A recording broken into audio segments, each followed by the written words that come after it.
नमस्कार. आपण कार्यक्रमाला सुरुवात करूया.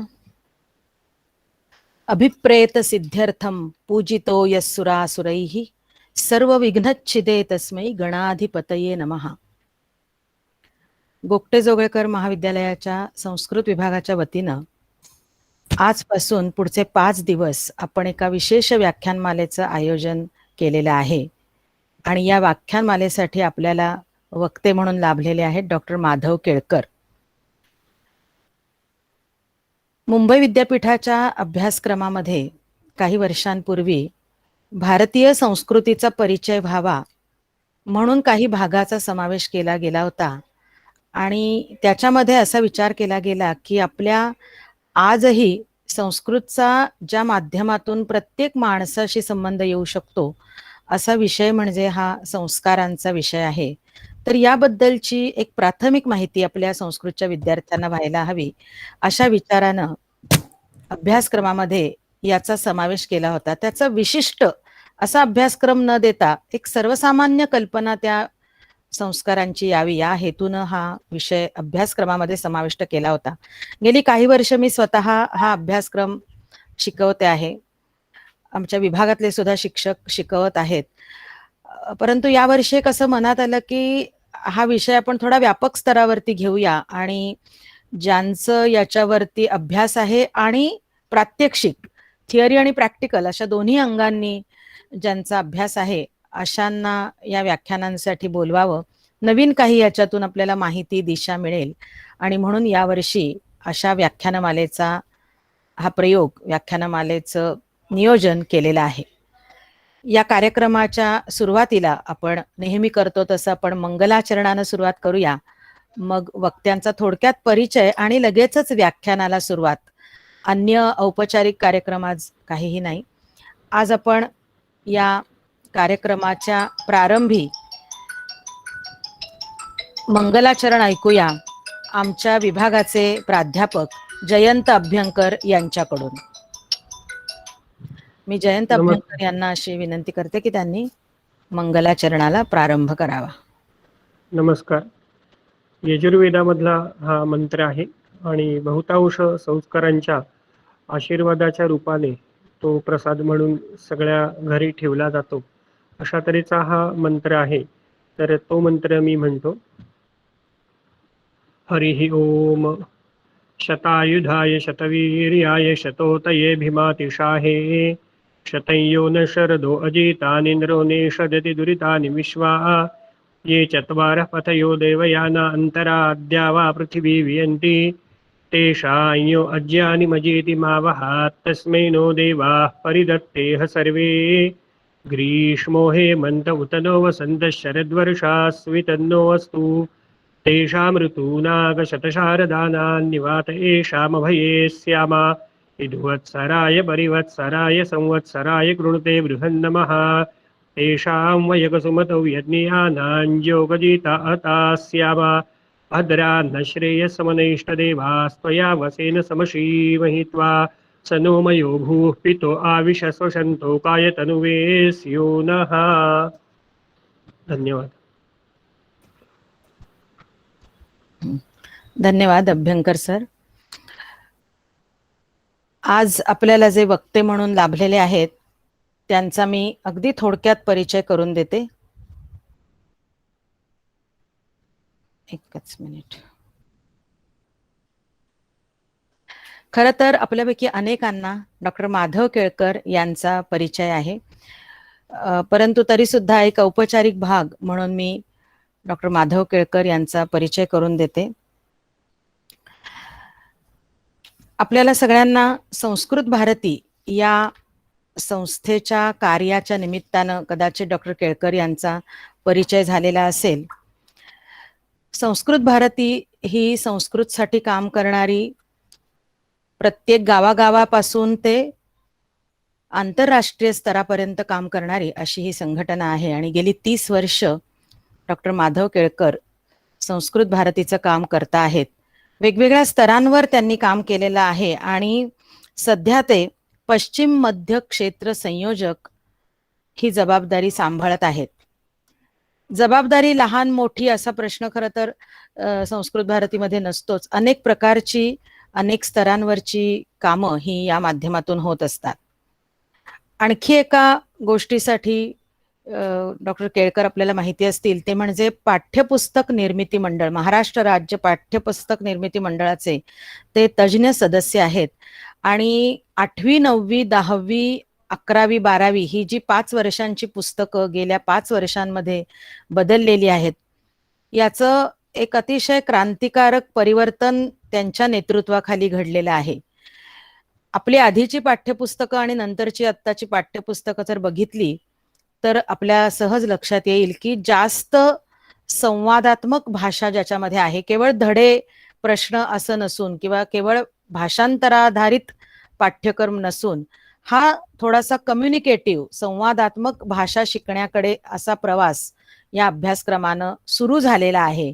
आणि ह्या परिवर्तनाचं काय म्हणूया श्रेय आहे ते अर्थातच त्या सगळ्या समूहाला आहे, पण त्या समूहाचं नेतृत्व डॉक्टर माधव केळकर यांनी केलेलं आहे.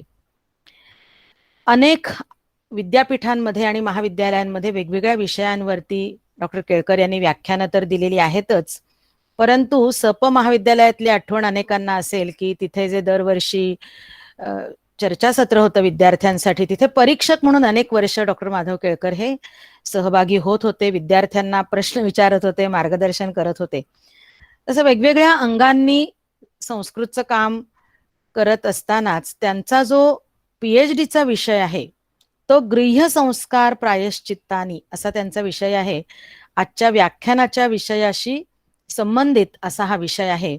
आणि तोही एक महत्वाचं कारण होतं की आजच्या व्याख्यानासाठी डॉक्टर केळकर यांना बोलवायचं. मला ज्यावेळेला हे समजलं की त्यांचा विशेष संशोधनाचा विषय सुद्धा हा आहे, त्यावेळी मी असं ठरवलं की आपण या व्याख्यानांच्यासाठी त्यांना बोलावूया.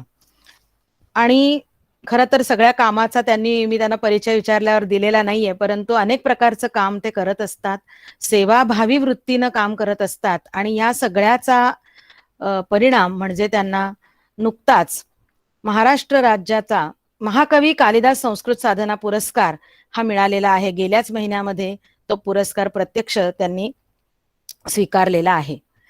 तर या कार्यक्रमामध्ये वक्ते म्हणून मी डॉक्टर माधव केळकर यांचं मनापासून स्वागत करते महाविद्यालयाच्या वतीनं. तसंच इथे आलेल्या सर्व विद्यार्थ्यांचं मनापासून स्वागत करते. आपण हे चर्चासत्र किंवा ही व्याख्यानमाला, चर्चासत्र नाहीये, व्याख्यानमाला आपण विद्यार्थ्यांसाठी मुद्दाम ठरवलेली आहे. कारण एक समोरचा गट जर एका विशिष्ट पार्श्वभूमीचा असेल तर वक्त्यासाठी सुद्धा ते सोयीचं जातं, आणि म्हणून आपण प्राधान्याने विद्यार्थ्यांसाठी ही व्याख्यानमाला आयोजित केलेली आहे. त्यामुळे सर्व पदवी आणि पदव्युत्तर स्तरावरच्या विविध महाविद्यालयांच्या विद्यार्थ्यांचं स्वागत. आणि मला माहित असलेले काही अपवादात्मक शिक्षक सुद्धा इथे अर्थातच उपस्थित आहेत, तर त्यांचं सुद्धा मी स्वागत करते. आणि आजपासून सुरू होणाऱ्या या 5 दिवसांच्या व्याख्यानमालेमध्ये आपला जो काही सहभाग असेल त्या सहभागामुळे आपल्याला निश्चितच काहीतरी नवीन माहिती मिळेल, नवीन काही दिशा सापडेल असं मला वाटतं. रोजच्या व्याख्यानानंतर आपण प्रश्नोत्तरांचं सत्र आता घेणार नाही आहोत, परंतु आपण आपले प्रश्न आपला जो व्हॉट्सॲप गट केलेला आहे तिथे जर आपण लिहून पाठवलेत तर दुसऱ्या दिवसाच्या व्याख्यानाच्या सुरुवातीला आपल्याला त्या प्रश्नांची उत्तरं मिळतील. आणि मग कार्यक्रमाचं एकूण नियोजन वेळेच्या दृष्टीनं हे सर्वांनाच सोयीचं होईल असा आत्ता विचार केलेला आहे. मी पुन्हा एकदा सर्वांचं स्वागत करते आणि डॉक्टर माधव केळकर यांना विनंती करते की त्यांनी त्यांच्या व्याख्यानाला सुरुवात करावी.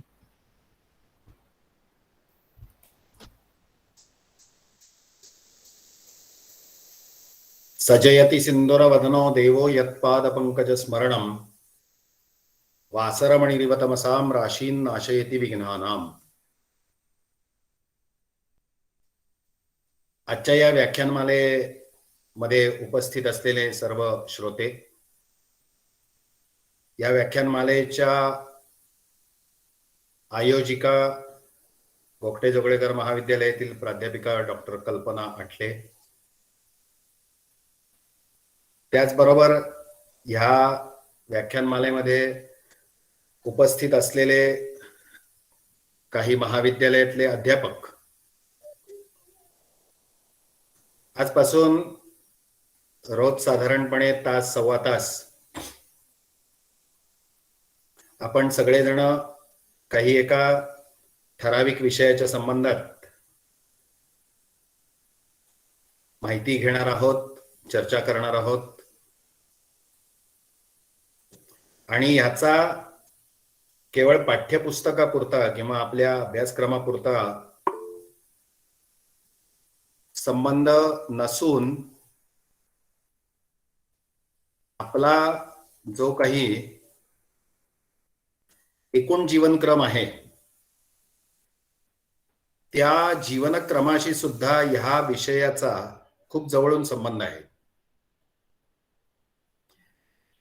त्यामुळे आत्ताच्या पाठ्यक्रमामध्ये हा भाग समोर आहे म्हणून याचा अभ्यास आपण करत आहोत एवढ्या पुरता ह्याचा विचार न करता आत्ता ह्या 4-5 दिवसात मिळालेली माहिती ही आपल्या एकूण जीवनक्रमाला सुद्धा तेवढीच गरजेची असणार आहे. त्यामुळे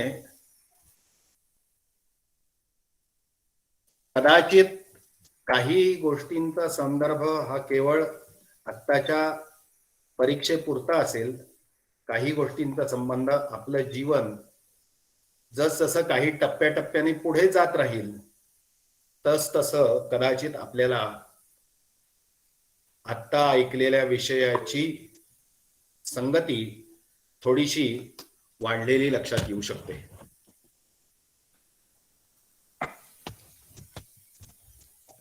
आता जर का आपण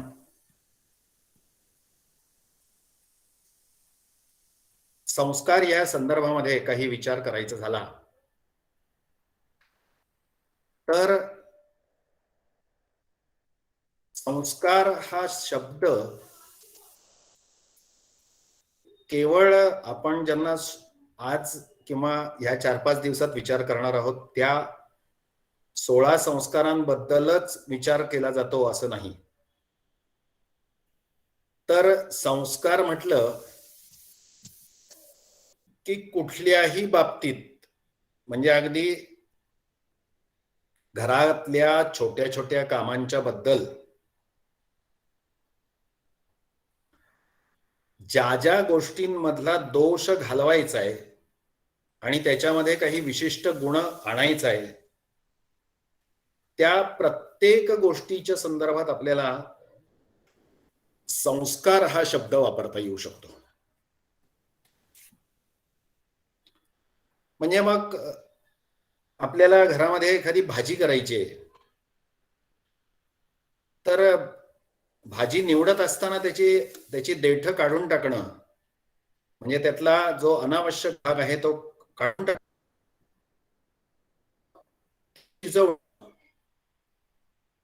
म्हणजे दोष काढून टाकणं आणि त्याच्यामध्ये काही विशिष्ट गुण वाढवणं हा एक खूप गरजेचा भाग असतो. काही वेळ संदर्भात जर म्हणायचं झालं तर आपण गणित करतो त्यावेळेला बेरीज वजाबाकी हा सुद्धा एक संस्कारच आहे, संख्यांवर केलेला संस्कारच आहे आणि त्यातनं मिळालेलं उत्तर हे काहीतरी संस्कार करून मिळालेली एक विशिष्ट संख्या असते. त्याच्यामुळे संस्कार हा संदर्भ जर लक्षात घेतला तर केवळ 16 संस्कार किंवा एक धार्मिक विधी एवढ्या पुरता हा शब्द मर्यादित न राहता संस्काराच्या संदर्भात खूप व्यापक पद्धतीने विचार करावा लागेल. प्राचीन वाङ्मयामध्ये सुद्धा योग्यता निर्माण करण्यासाठी जे केलं जातं त्याला संस्कार म्हणायचं. पण योग्यता दोन प्रकारची असं जैमिनींनी आपल्या तंत्रवार्तिकामध्ये म्हटलेलं आहे. योग्यताच सर्वत्र द्विप्रकारका दोषापनयनेन गुणांतरोपजननेन च भवती असं म्हटलेलं आहे. म्हणजे दोष घालवणं आणि गुण वाढवणं म्हणजे संस्कार. आता संस्कार करत असताना आपल्याला अपेक्षित गुण वाढला की नाही ह्याची सुद्धा कालांतराने परीक्षा होणं गरजेचं असतं. आता परीक्षा होणं ज्या ज्या बाबतीत गरजेचं असतं त्या त्या बाबतीमध्ये संस्कार करत असताना तेवढ्याच चोखपणे तेवढ्याच योग्य पद्धतीने संस्कारही करणं गरजेचं असतं. आता काही जणांना ज्या वेळेला हे संस्कार हे केवळ धार्मिक विधी आहेत असं वाटतं किंवा एक श्रद्धा विषय आहे असं वाटतं, त्यावेळेला त्यांनी त्या संबंधामध्ये अपेक्षित असलेला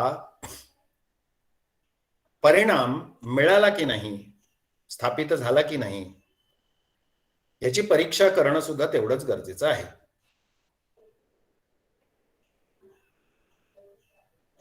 आता आपण मनुष्य म्हणून ज्या वेळेला जन्माला येतो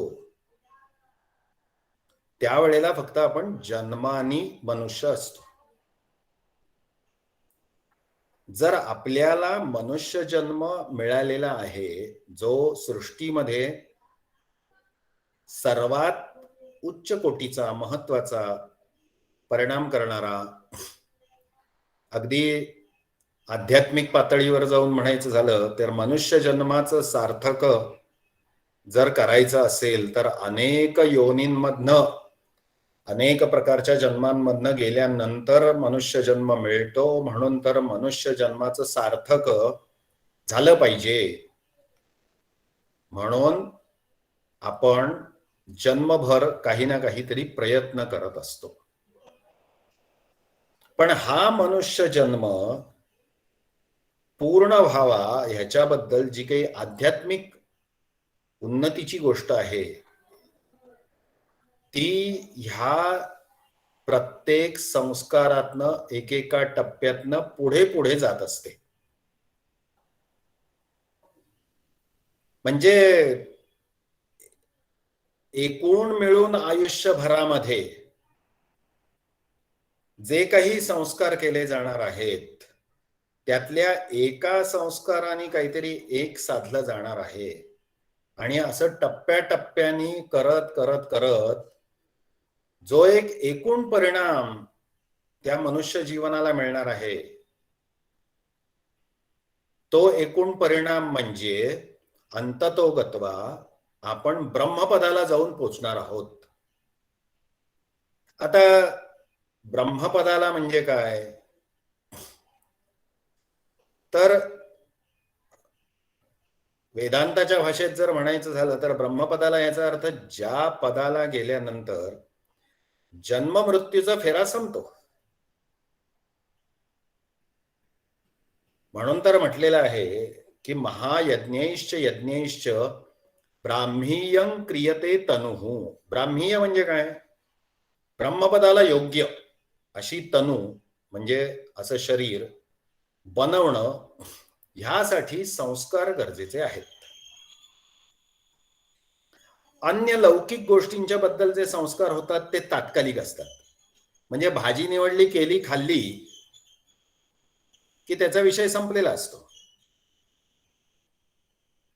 पण मनुष्य जन्म तसा नाही. म्हणून संस्काराच्या बाबतीमध्ये खूप सविस्तर विचार प्राचीन काळापासून केलेला आहे. म्हणजे काही जणांचा विचार असा होऊ शकतो की संस्कार जर करायचा आहे तर ज्याच्यावर किंवा ज्या व्यक्तीवर, ज्या वस्तुजातावर संस्कार करायचा आहे ते समोर दिसल्यानंतर संस्कार सुरू करूया. किंवा काही जण असा विचार करतील की ती वस्तू समोर दिसेनाशी झाली की त्याच्यावर संस्कार करायची काय गरज आहे. म्हणजे जर विचार केला तर जन्माच्या पूर्वी आणि मृत्यूच्या नंतर संस्काराची काही गरज नाही असं काही जण विचार करू शकतील. पण एकूण जर का विचार केला तर ज्या गोष्टीसाठी हे संस्कार केले जातात त्या गोष्टीमध्ये खूप महत्वाचा भाग लक्षात घेतला पाहिजे की आपण ज्या वेळेला संस्कार करतो त्यावेळेला ते फक्त शरीरावर करत नसून आत्मसंस्कार सुद्धा करत आहोत. म्हणजे एखाद्या व्यक्तीवर केलेले संस्कार बुद्धीवर जी गोष्ट लौकिक दृष्ट्या दिसत नाही अशा गोष्टींवर सुद्धा कुठेतरी खोलवर परिणाम करत असते. त्यामुळे आपल्याला ती व्यक्ती जिवंत आहे, समोर दिसते आहे, अस्तित्वात आहे तेव्हाच सगळं करायचंय असं नाही, तर ती व्यक्ती, ती वस्तू अस्तित्वात येण्यापूर्वी सुद्धा आपल्याला संस्कार करायचे. ती अस्तित्वात असताना आणि अस्तित्वात नसल्यानंतर सुद्धा आपल्याला संस्कार करायचे. याचं कारण खूप सविस्तरपणे संस्काराच्या बाबतीमध्ये स्पष्ट केलेलं आहे. आता लक्षात घेतलं तर मन, बुद्धी ह्यांना सांभाळणारं जे शरीर आहे ते शरीर सुद्धा मृत्यूनंतर योग्य प्रकारे योग्य जागी गेलं पाहिजे. ह्यासाठी मृत्यूनंतरही त्या शरीराची विल्हेवाट कशी लावावी ह्याच्याबद्दल स्पष्टता केलेली आहे. आणि ते शरीर सिद्ध होत असताना, नवे नवे सिद्ध होण्याची जागा निश्चित होत असताना सुद्धा संस्काराची योजना केलेली आहे. एक लौकिक उदाहरण द्यायचं झालं तर शेतकरी ज्या वेळेला शेती करत असतो त्यावेळेला बी पेरण्याच्या पूर्वी सुद्धा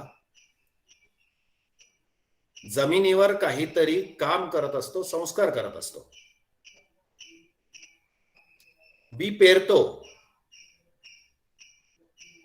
ते उगवतं, झाड तयार होतं किंवा धान्य तयार होतं. तो धान्य आणतो. धान्य आणून झालं की त्याचा संबंध त्या मूळ झाडाच्या किंवा त्या रोपाच्या शेतातल्या मुळाशी त्याचा संबंध संपलेला असतो. तरी सुद्धा नंतर आणल्यानंतर त्या रोपट्यापासून धान्य वेगळं करणं, त्याची टरफलं काढणं आणि मग ते खाण्यायोग्य करणं. जर ह्या धान्याच्या बद्दलचा जो विचार आहे तो सुद्धा आपल्या जीवनाबद्दल जर का आपण लावून बघितला तर आपल्याला आपल्या जीवनामध्ये धान्य पेरण्यापूर्वी, धान्य पेरल्यानंतर, धान्य कापून आणल्यानंतर ते खाण्यायोग्य करेपर्यंतच्या प्रक्रिया ह्या आपल्या जीवनाशी कशा टप्प्याटप्प्याने जोडल्या गेलेल्या आहेत हे लक्षात येऊ शकतं. त्यामुळे आपल्या नित्य जीवनामध्ये आपण वनस्पतींच्या, धान्याच्या किंवा फळांच्या बाबतीत ज्या गोष्टी अनेकदा बघतो, त्या गोष्टी आपल्या जीवनामध्ये सुद्धा आपल्या जन्मापूर्वी, आपल्या जन्मानंतर आणि आपल्या मृत्यूनंतर सुद्धा, मृत्यू याचा अर्थ केवळ आत्मा शरीरातनं जाणं, पण मीमांसा शास्त्रानुसार अपूर्व अशी जी काही कल्पना आहे, त्याच्यामध्ये तुम्ही जे काही पुण्य केलेलं असेल ते त्या यज्ञाचा जो यजमान आहे त्याच्या आत्म्यामध्ये जाऊन राहतं. यजमानस्य आत्मनि तिष्ठती असं म्हटलेलं आहे. आपल्यालाही कदाचित हा अनुभव काही वेळेला समोर दिसतो की एखादी व्यक्ती ज्या वेळेला कमी वयामध्ये खूप काही साध्य करून दाखवते, त्यावेळेला आपण सहजपणे म्हणतो की हा त्याचा पूर्वजन्माचा संस्कार आहे. आपल्या डोळ्यासमोर अशी खूप उदाहरणं जरी नसली तरी अशी जी काही भव्य दिव्य उदाहरणं आहेत, त्या उदाहरणांनुसार कमी वयात प्रचंड अवाढव्य काम केलेली उदाहरणं आपल्याला दिसतात. फार मोठं आध्यात्मिक उदाहरण द्यायचं झालं तर आद्य शंकराचार्य, त्यांनी त्यांच्या वयामध्ये केलेलं काम, केलेली सामग्री, साहित्य, लेखन, विवरण, प्रवास, त्यांचं एकूण आयुष्य जर आपण बघितलं तर एवढ्या कमी वयामध्ये त्यांनी जे जे काही करून ठेवलेलं आहे, त्या सगळ्या साहित्य संपदेचा अभ्यास करण्यासाठी आपल्याला आपले अनेक जन्म कमी पडतील अशा प्रकारची भावना आपल्या मनामध्ये निर्माण होते. पराक्रमाच्या बाबतीतलं उदाहरण जर घ्यायचं झालं तर छत्रपती शिवाजी महाराज कमी वयामध्ये समजूत, जाणीव, अभ्यास आणि आपल्याला नेमकं काय करायचंय त्याच्याबद्दलची स्पष्टता,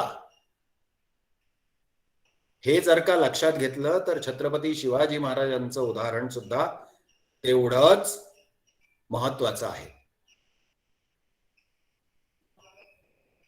स्वामी विवेकानंदांचं उदाहरण सुद्धा तसंच लक्षात घेतलं पाहिजे. म्हणजे दोन्ही प्रकारचं उदाहरण आपल्याला समोर दिसतात आणि ती दिसतात याचं कारण असं की केवळ त्या जन्मापुरता ह्या संस्काराचा ठेवा त्या व्यक्तीच्या आत्म्याशी, जीवनाशी संबंधित नसून जन्मजन्मांतरी हे संस्कार टिकतात, म्हणून त्या संस्काराबद्दल खूप जागरूकता भारतीयांमध्ये दिसते.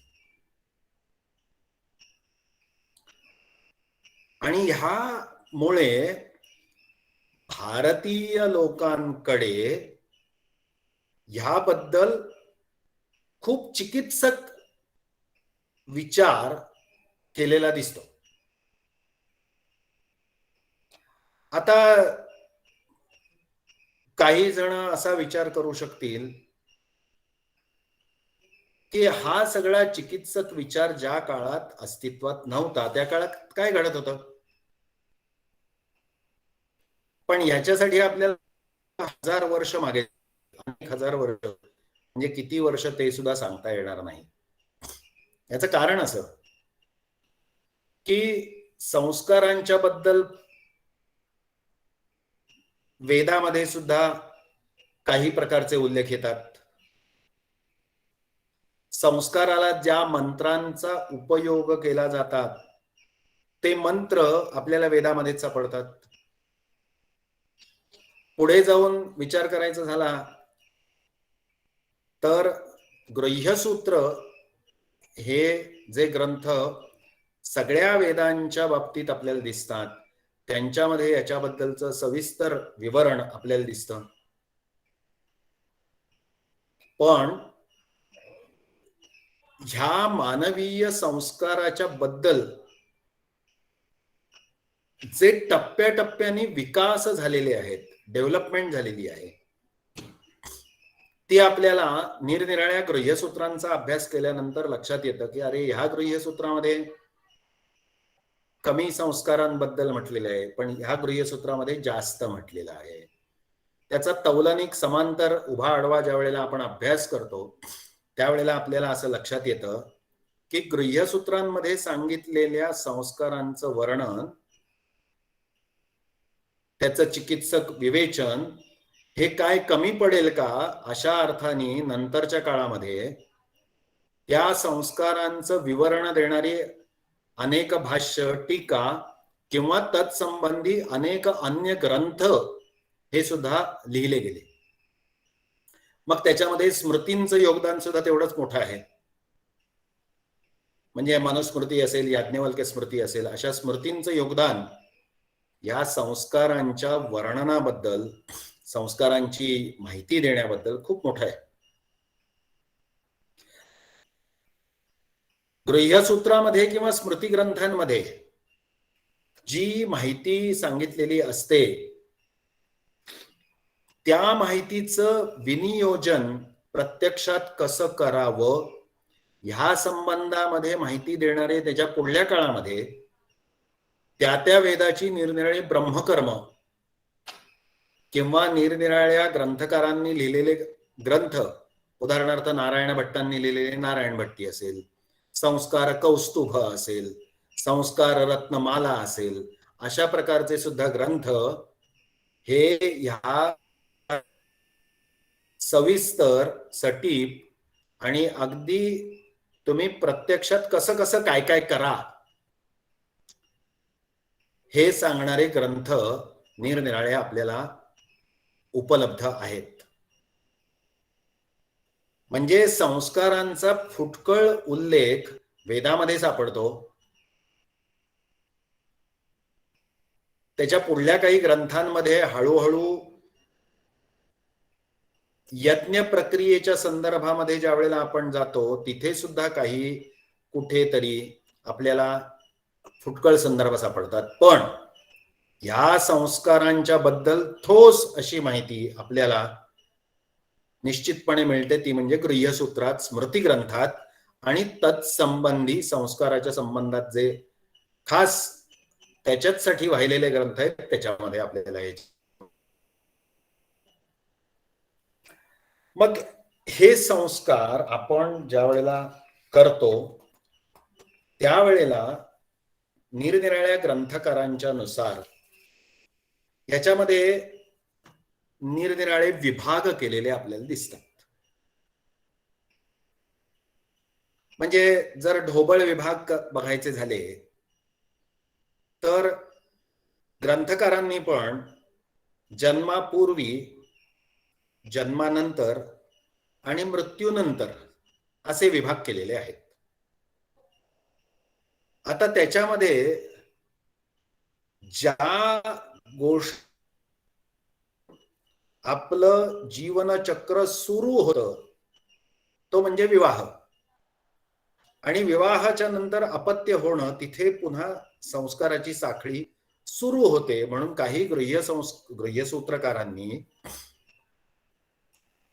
संस्काराच्या यादीची सुरुवात विवाहाने केलेली आहे.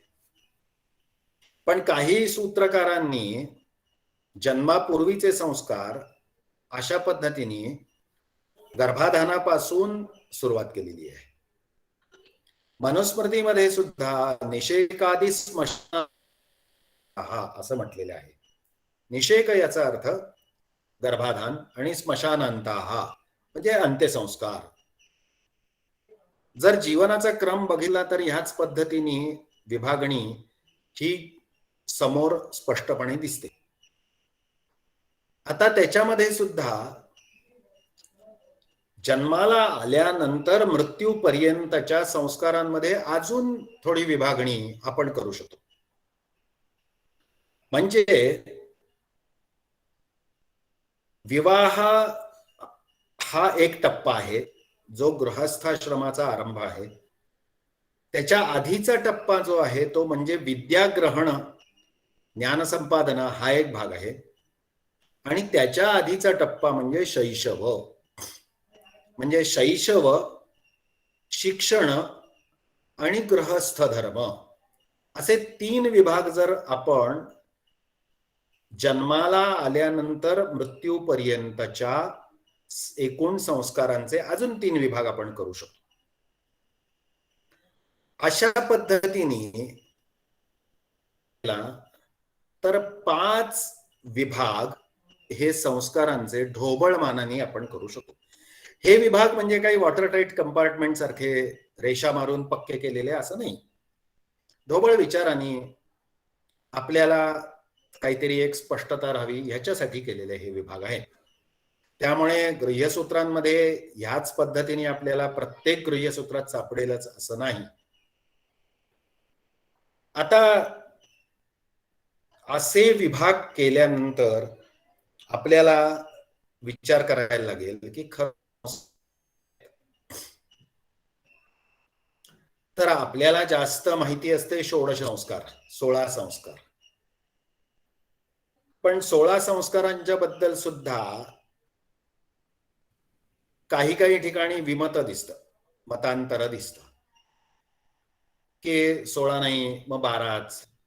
मग काही जण तो संस्कार आधीच्या किंवा पुढल्या संस्कारामध्ये मिसळून टाकतात, मर्ज करतात आणि मग तो त्याच्या जोडीला झाला असं केलं जातं. सूत्रकार त्यातले जे ढोबळ आणि मुख्य संस्कार आहेत तेवढेच संस्कार सांगतात. मग अशा पद्धतीने ज्या वेळेला संस्कारांची आणि संस्कारांची संख्या याच्याबद्दल निरनिराळी मतं आपल्याला दिसतात. आता काही जर विचार केला तर पुन्हा त्याच्यामध्ये बारकासा विभाग करायचा झाला तर संस्कारामध्ये ब्राह्म संस्कार आणि दैव संस्कार असा सुद्धा एक पुन्हा विभाग येतो. जे सगळे यज्ञ आहेत म्हणजे पाकयज्ञ, हवीरयज्ञ आणि सोमयज्ञ, सप्त पाक संस्था, सप्त हवी संस्था आणि सप्त सोम संस्था म्हणजे सगळे यज्ञाचे प्रकार. ते सगळे जर विचारात घेतले तर सात्विक 21 हे संस्कार हे तुम्ही यज्ञ ज्या ज्या पद्धतीने जास्तीत जास्त कराल त्या पद्धतीने पुण्यांशाची म्हणजे अपूर्वाची वाढ होत होत होत तुम्ही ब्रह्मपदाला जाऊन पोचाल. यासाठी या सप्त पाक, हवी आणि सोम संस्था आहेत असं म्हणायला पाहिजे. पण हे 21 जर का बाजूला केले तर त्याच्यामध्ये पुन्हा अजून आत्मगुण सुद्धा सांगितलेले आहेत. म्हणजे एक ठराविक उन्नती होत जाते त्यावेळेला तुमच्यामध्ये दया, क्षमा, शांती, अनसूया, मांगल्य अशा प्रकारचे काही गुण हे सुद्धा निर्माण झाले पाहिजेत. हळूहळू निर्माण होऊ लागतात. भगवंतानी पण भगवद्गीतेमध्ये जे गुण सांगितलेले आहेत त्याच्यामध्ये पहिलाच गुण आहे अभयम सत्व संशुद्धी. इथे अभय म्हटलेलं आहे म्हणजे अगदी प्राण जाण्याचं सुद्धा अभय. म्हणजे सर्वात शेवटचं टोकाचं भय कसलं असतं तर मला मृत्यू येईल. पण मृत्यूचं सुद्धा भय नाही एवढी उच्च कोटीची तयारी होणं हा सुद्धा संस्कारामुळे निर्माण होणारा एक मोठा भाग आहे. त्यामुळे असे आत्मगुण सुद्धा वर्णिलेले आहेत. पुढले जर का सोडले, जे थोडेसे श्रौत संस्काराशी संबंधित आहेत, त्या जर का 7, 7, 7 आणि हे 8 आत्मगुण जर सोडले, तर उरलेले जे 16, 17 संस्कार आहेत ते सर्वसाधारणपणे आजच्या एकूण जीवन व्यवस्थेमध्ये सुद्धा तेवढेच समोर दिसणारे आहेत. आता आजच्या जीवन व्यवस्थेमध्ये म्हणत असताना प्राधान्याने आज मितीला ज्या संस्कारां समोर दिसतात ते म्हणजे उपनयन आणि विवाह. आता हे दोन संस्कार प्राधान्याने समोर दिसतात, याचं कारण काय असेल? तर या दोन संस्कारांनी आश्रमाची सुरुवात होते. म्हणजे उपनयन झाल्यानंतर ब्रह्मचर्य आश्रमाची सुरुवात होते आणि विवाह झाल्यानंतर गृहस्थाश्रमाची सुरुवात होते. म्हणजे आपल्या एकूण संस्कृतीच्या व्यवस्थेमध्ये जो पहिला आश्रम आहे, तो आश्रम सुरू होण्यासाठी सुद्धा एक संस्कार करणं गरजेचं आहे. आणि ह्या दोन संस्कारांमुळेच समाजाला आपल्या अस्तित्वाची, आपल्या स्थिरतेची एक निश्चिंती, खात्री मिळत असते. म्हणून संस्कारांच्या वेळेला जास्त आनंदित असतो. म्हणजे केवळ मोठा खर्च करायचा आहे म्हणून नव्हे, तर उपनयनानंतर अध्ययनाला एक निश्चित गती मिळणं ही अपेक्षा आहे. आणि विवाहानंतर हे एकूण सृष्टीचक्र चालू राहणार आहे. हे चालू राहण्यासाठी जो आश्रम आधारभूत आहे, संन्यासी या दोघांनाही सांभाळणारा कोणता आश्रम आहे? तर तो गृहस्थाश्रमच आहे. आणि तो गृहस्थाश्रम सुरू ज्या संस्काराने होतो तो विवाह. त्या विवाह संस्काराच्या बाबतीत सुद्धा समाज तेवढाच आनंदित झालेला असतो. आता हे सगळे संस्कार ज्या वेळेला केले जातात, त्यावेळेला प्रत्येक संस्कारामध्ये कुठे ना कुठेतरी काही गोष्टी या प्राधान्याने केल्या जातात. म्हणजे आपल्याकडे प्रत्येक गोष्ट ही अग्निसाक्ष झाली पाहिजे असं आहे. म्हणजे सध्याच्या काळात काय होतं, ते किती प्रमाणात होतं हा चर्चेचा मुद्दा असू शकतो. पण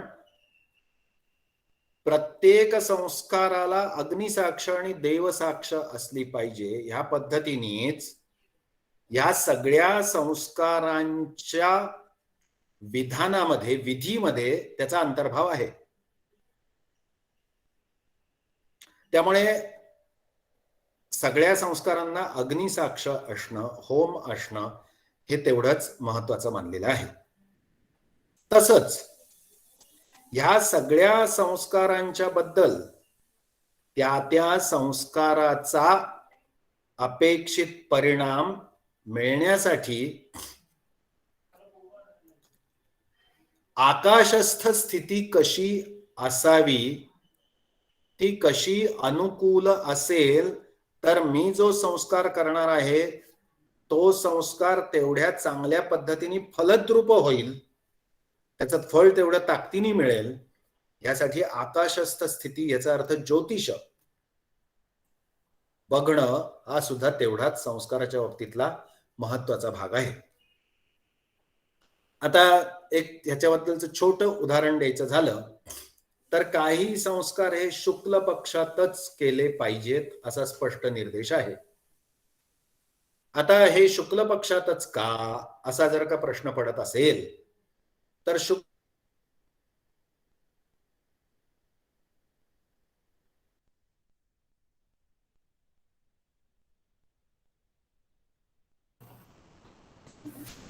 सर आवाज येत नाहीये जरा. शुक्ल पक्षामध्ये चंद्राची वाढ आहे,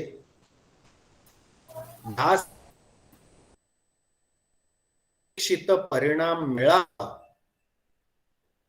ह्यासाठी आपणही योग्य दिवस बघून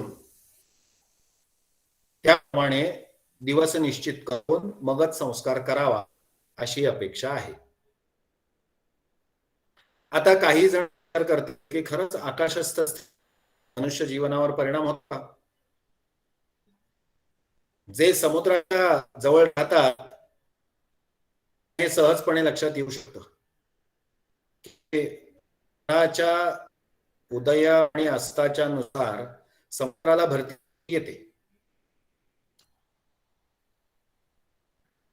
हा त्याचा एक स्पष्टपणे दिसणारा परिणाम आहे.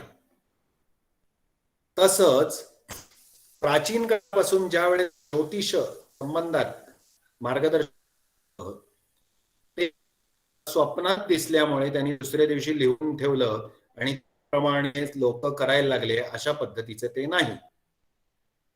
तर अनेक वर्षाचा अनुभव ज्या अभ्यासांना होता, अभ्यास करणारे निराळे असू शकतात, मग ज्योतिषानुसार ठराविक तिथीला ठराविक नक्षत्राला अमुक एक काम केलं, काय फळ मिळालं याचं रितसर सर्वेकडे असणार आहे आणि त्याप्रमाणे त्यांनी मांडून ठेवलेलं असणार आहे. आणि त्याच्यात ह्या सगळ्या गोष्टी त्यांनी त्या पद्धतीने लिहून ठेवलेल्या आहेत आणि त्याच करत पुढे सगळी माणसं जातात. आता वैद्यकीय क्षेत्रामध्ये सुद्धा जर आपण विचार केला तर नव्याने प्रॅक्टिस सुरू केलेली व्यक्ती की पेशंटवर मी उपचार केलेले आहेत ह्यानुसार तो त्याचा अनुभव सिद्ध सांगू शकेल, पण तो त्याच्यानंतरच प्रॅक्टिस सुरू करेल असं नाही. तो आपल्या पूर्वजांनी, तो ज्यांच्याकडे अनुभवासाठी काम होता त्यांच्या अनुभव बलाने जे ज्ञान त्याला मिळालेलं आहे त्यानुसार तो पुढे त्याची प्रॅक्टिस सुरू करतो. ज्योतिषशास्त्राच्या बद्दल सुद्धा तसेच परिणाम दिसत असल्यामुळे त्याच पद्धतीने संस्काराच्या बाबतीत सुद्धा योग्य दिवस बघून संस्कार करण्याची अपेक्षा त्या ग्रंथकारांनी, त्या विवरणकर्त्यांनी स्पष्ट केलेली आहे. आता ह्या सगळ्या संस्काराच्या ज्या वेळेला आपण विचार करतो त्यावेळेला अजूनही एका अंगाने संस्काराचा विचार केला पाहिजे. संस्कार हे सगळ्या समाजाला सुद्धा उपयुक्त आहेत. काही संस्कार हे सगळ्या समाजाला एकत्र करणारे आहेत, सगळ्या समाजाला त्याच्यातनं भरण पोषण देणारे आहेत. संस्कार हा केवळ एक धार्मिक नाही तर तो समाजामध्ये एक आनंद निर्माण करणारा भाग आहे. आणि अशा पद्धतीने एकूण मिळून संस्कार हे होत असल्यामुळे त्याचा परिणामही समोर दिसत असल्यामुळे आणि थोड्याफार प्रमाणात दैवी विचार ही भारतीय किंवा जगातल्या प्रत्येक माणसाच्या मनामध्ये असल्यामुळे प्रत्येकालाच असं काहीतरी एक लागतं की ज्या ठिकाणी मला जे नाहीये, मला जे प्रत्यक्ष दिसत नाहीये आणि तरी सुद्धा मला ते घडवायचं आहे, दाखवायचं आहे, करवायचं आहे, अशा बाबतीत मी काय करू शकेन हे दाखवण्यासाठी, हे करण्यासाठी प्रत्येक मनुष्य काही ना काही विचार करत असतो. त्याचाच एक भाग म्हणून काही गोष्टीचा प्रत्यक्ष, काही गोष्टीचा अप्रत्यक्ष परिणाम संस्कारामधून दिसतो. फक्त काही गोष्टींचा परिणाम जिथे प्रत्यक्ष होतो त्या बाबतीमध्ये मनुष्य झटकन विश्वास ठेवतो, पण ज्या गोष्टींचा परिणाम हा कदाचित सर्वसाधारण डोळ्यांना दिसणार नाही, पण जे एखाद्याचे आयक्यू लेव्हल तपासतात किंवा सायकोलॉजिकल मॅपिंग करतात, त्या मंडळींना त्या व्यक्तीच्या संस्काराच्या, याचा अर्थ त्याच्या झालेल्या परिणामांचा स्पष्टपणे निर्देश किंवा त्याचा दिसणारा परिणाम, याचा आलेख ते मांडू शकतील. सर्वसाधारण माणसांना ते लगेच लक्षात येणार नाही. म्हणून संस्कार करत असताना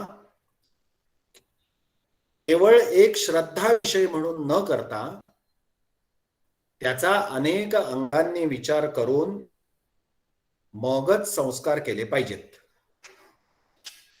आणि ते संस्कार करत असताना तेवढ्या ताकदीने श्रद्धा ठेवून, आणि केवळ भोंगळ श्रद्धा न ठेवता डोळ श्रद्धा ठेवून त्या संस्काराची पृष्ठभूमिका, त्याची मग आध्यात्मिक भूमिका असेल किंवा वैज्ञानिक भूमिका असेल, ती समजावून घेऊन मगच संस्कार करणं हे आपल्याला अपेक्षित आहे.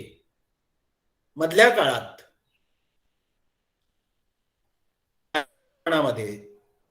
ह्या सगळ्या गोष्टीचा उलगडा कदाचित न झाल्यामुळे या बाबतीतली सामाजिक शिथिलता कदाचित आलेली असू शकते.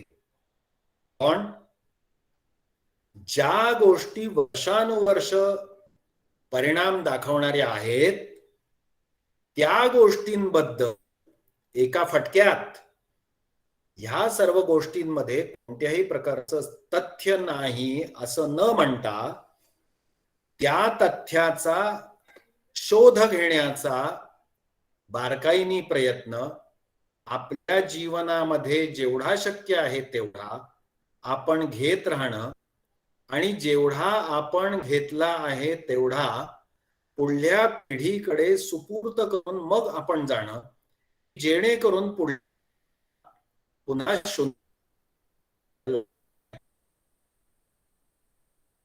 त्यामुळे आजचा विषय थांबवताना पुन्हा एकदा सांगतो की केवळ अभ्यासाला एक विषय म्हणून ह्या दोन चार दिवसामध्ये होणाऱ्या चर्चेकडे न बघता, हा आपल्याला एकूण जीवनाला उपयुक्त भाग आहे. पुढे जसं आपलं जीवन क्रम पुढे जाईल तस तसा ह्या प्रत्येक गोष्टीचा आपल्याला कठीण उपयोग आहे. अशा पद्धतीने ह्या सर्व गोष्टींचा संग्रह करावा, त्याच्याकडे बघावं, आपले प्रश्नही सांगावेत. प्रश्नांची यथाशक्य आणि यथाज्ञान उत्तर देण्याचा प्रयत्न करीन. कदाचित लक्षात माहिती नसेल तर अभ्यास करून कालांतराने पण उत्तर देईन. आजचा विषय आपण थांबूया. आयोजकांची अनुमती घेऊन आजचा विषय थांबवतो. उद्या अशाच पद्धतीने जो पहिला टप्पा सांगितला व्याख्यानाच्या पत्रकामध्ये आहे, त्या पद्धतीने क्रमाने आपण पुढले 4 दिवस टप्प्याटप्प्याने विषय बघत पुढे जाऊ. काही थोडा वेळही जास्त गरजेचा असू शकतो. इथे आयोगाची अनुमती असली, hand-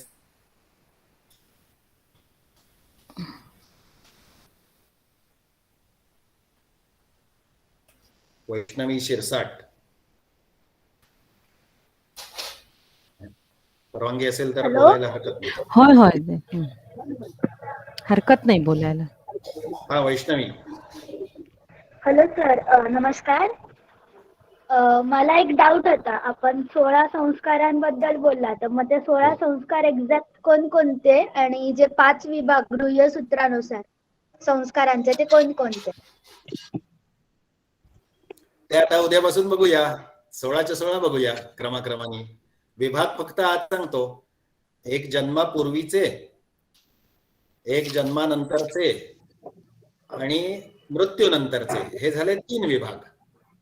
आणि जिवंत असतानाचे पुन्हा 3 विभाग केले, की शैशवातले म्हणजे बाल्यपणातले, शैक्षणिक काळातले आणि विवाहानंतरचे म्हणजे गृहस्थाश्रमातले, असे जिवंत असतानाचे 3 विभाग, म्हणजे एकूण 5 विभाग ढोबळमानाने याच्यात केलेले आहेत. शैशव, ओके सर. शैशव आणि गृहस्थ असे जिवंत असतानाचे 3 विभाग. क्रमाक्रमाने आपण उद्यापासून बघूया. आज एकूण संस्कारांची पार्श्वभूमी आपण सगळी बघितलेली आहे आणि उद्यापासून प्रत्यक्ष संस्कारांचं आपण विवेचन ऐकणार आहोत. आणि त्यावेळेला कदाचित आपल्याला जास्त आणखी उत्सुकता किंवा आपल्या मनात आधीच काही कदाचित शंका असू शकतात, तर आपण निश्चितच या शंकांची उत्तरं मिळवण्याचा प्रयत्न करूया. आजच्या या व्याख्यानासाठी मी डॉक्टर केळकर यांना धन्यवाद देते, तसंच सर्व उपस्थितांनाही धन्यवाद देते आणि शांती मंत्र म्हणून आजच्या या कार्यक्रमाचा आपण समारोप करूया. आणि पुन्हा उद्या बरोबर 4 वाजता सुरू करण्याच्या दृष्टीनं आपण जॉईन होऊया. म्हणजे 3:45 ते 4 या 15 मिनिटामध्ये जर आपण जॉईन झालो तर बरोबर 4ला कार्यक्रम सुरू होईल. आणि आपलं पण नंतर किंवा आधी काही नियोजन असेल तर त्याच्यावरही ह्याचं काही आक्रमण होणार नाही. मी शांतीमंत्र म्हणते आणि मग आपण आपला आजचा कार्यक्रम संपवूया. ओम पूर्णमदः पूर्णमिदं पूर्णात् पूर्णमुदच्यते पूर्णस्य पूर्णमादाय पूर्णमेवावशिष्यते. ओम शांति शांति शांतिः.